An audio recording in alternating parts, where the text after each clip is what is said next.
त्राटक क्या है? त्राटक से किस प्रकार आप किसी का भी भूत भविष्य वर्तमान जान सकते हैं। त्राटक त्राटक एक ऐसी शक्ति है जिसे की सहायता से आप भूत भविष्य वर्तमान किसी का भी देख सकते हैं। आप जो भी शब्द बोलेंगे वह शब्द किसी भी व्यक्ति के लिए सिद्ध होना, उसके लिए वह बात लग जाना। कोई भी शब्द बोलेंगे, आपके अंदर से जो भी शब्द निकलेंगे वो सत्य शब्द निकलेंगे। आप जिससे भी जो कुछ कहोगे वह पूरा होने लगेगा। आप पर्चा भी बनाओगे, जैसा व्यक्ति के बारे में जैसा लिख दोगे वैसा ही निकलेगा। इसे बोलते हैं त्राटक और त्रिकाल दृष्टि साधना। और विशेष करके आज्ञा चक्र, द्रव्य दृष्टि, कई प्रकार के इसके नाम हैं, कई तरीक़ों से इनको जाना जाता है। तो विशेष करके जो त्रिकाल दृष्टि होती है, क्योंकि तीसरी नेत्र होती है, जैसे त्राटक बोलते हैं, वह आपकी जब खुलने लगती है, जब खुल जाती है तो क्या होता है, तब आपके लिए कई प्रकार के अनुभव देखने के लिए मिलते हैं। आपके लिए पहले ही आभास होने लगता है कि आपके जीवन में अब क्या होने वाला है। आप जैसा सोचोगे वैसा ही आपके जीवन में होगा। ऐसा होता है त्राटक से।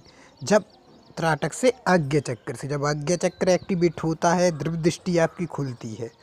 मतलब ऐसी द्रव्य दृष्टि नहीं खुली रहती है कि 24 घंटा, वो एक अलग विधि है। तो जय माँ काली, जय माँ भगवती, जय श्री राम सभी को। अभी तक यदि आपने माता रानी के इस चैनल को, हनुमान जी महाराज के इस चैनल को सब्सक्राइब नहीं किया है तो कृपया करके सब्सक्राइब कर लीजिए। लाइक नहीं किया है तो लाइक कर दीजिए और नोटिफिकेशन अवश्य ऑन कर रखिए, ताकि मैं जब भी कोई भी वीडियो अपलोड करूं तो सबसे पहले वह वीडियो आप तक पहुंच सके, वह जानकारी आप तक पहुंच सके। तो विशेष करके जब त्राटक खुलता है तो साधक जैसा सोचता है वैसे ही साधक कर भी सकता है। साधक के लिए विशेष करके जब त्राटक खुलता है तो कई प्रकार के अनुभव होते हैं, जैसा कि परमात्मा के एहसास करन, मतलब परमात्मा होते हैं जो भगवान होते हैं, उनकी एहसास शक्तियों का एहसास, आपके नज़दीक शक्तियां हैं। आपको ऐसा लगता है कि मेरे पास कोई ना कोई शक्ति है, आपके बाजू में खड़ी है, यहाँ पर बैठी है। तो जब त्राटक खुलता है एक तरीके से, तो त्राटक इस प्रकार होता है। और जब द्रव्य दृष्टि त्राटक और त्रिकाल दृष्टि, जो तीसरी नेत्र है अपनी, उसे इस नाम से जाना जाता है, कई नामों से जाना जाता है, तो आप समझ सकते हैं। तो विशेष करके जो त्राटक होते हैं, तो जब आपकी तीसरी नेत्र की साधना कुछ इस प्रकार होती है कि 21 दिन, 41 दिन, 11 दिन क्योंकि 41 दिन, 21 दिन, 11 दिन की साधना होती है। जब आप साधना क्षेत्र में बैठते हैं, चाहे वो आप शिव जी का मंत्र ले लें, या फिर चाहे वो माँ दुर्गा का मंत्र ले लें, या फिर कोई तांत्रोक्त मंत्र ले लें, या फिर कोई साबर मंत्र ले लें, या कोई वैदिक मंत्र ले लें, आप कई प्रकार के मंत्रों का जप करते हैं। तो विशेष करके क्या होता है कि जो तांत्रोक्त मंत्र होते हैं, तांत्रोक्त मंत्र से बहुत जल्दी आपकी द्रव्य दृष्टि, आज्ञा चक्र, वाक सिद्धि प्राप्त होती। अब वाक सिद्धि किसे कहते हैं? इससे आपके लिए वाक सिद्धि भी प्राप्त हो जाती है।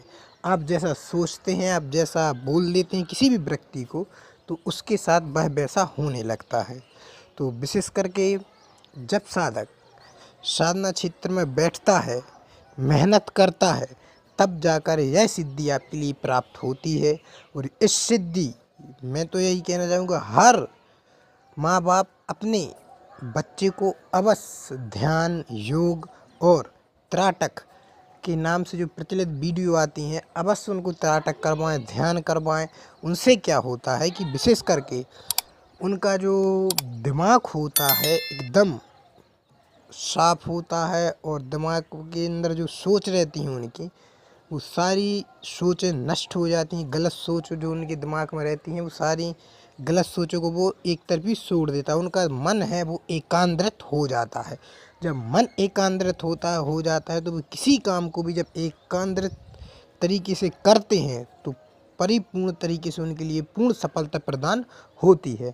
चाहे वो पढ़ाई क्षेत्र में हो, चाहे वो साधना क्षेत्र में हो, यह योग, ध्यान विशेष करके हर मनुष्य के जीवन में बहुत ज़रूरी है।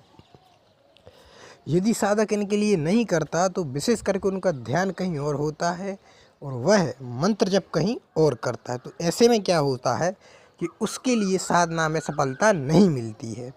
वो कहता है कि मैंने इतने मंत्रों का जप किया, इतनी साधना की, तो मेरे लिए मंत्रों का फल क्यों नहीं मिला। तो विशेष करके कारण यही होता है कि आपके गुरु के प्रति के आपके भाव होना चाहिए, गुरु के प्रति समर्पित होना चाहिए। और विशेष करके ध्यान भी आपका होना चाहिए, शक्तियों पर विश्वास होना चाहिए। जब ध्यान आपका एकाग्रत होता है, जब आप ध्यान करते हैं तो आपको शक्ति का एहसास होता है। जब शक्ति का एहसास होता है तो आपके लिए पता भी पड़ता है कि विशेष करके जो शक्तियाँ हैं, विशेष करके वो शक्तियाँ हैं। फिर जब भी आप मंत्र जप करते हैं, जो नाम जप करते हैं, साधना करते हैं, तो आपके लिए सफलता प्रदान होने लगती है, होती है। तो जय माँ काली, जय माँ भगवती, जय श्री राम सभी को। चलिए वीडियो करते हैं समाप्त। आज की जानकारी कैसी रही अवश्य कमेंट बॉक्स में जय माँ काली, जय माँ भगवती अवश्य लिखें। तो चलिए वीडियो करते हैं समाप्त।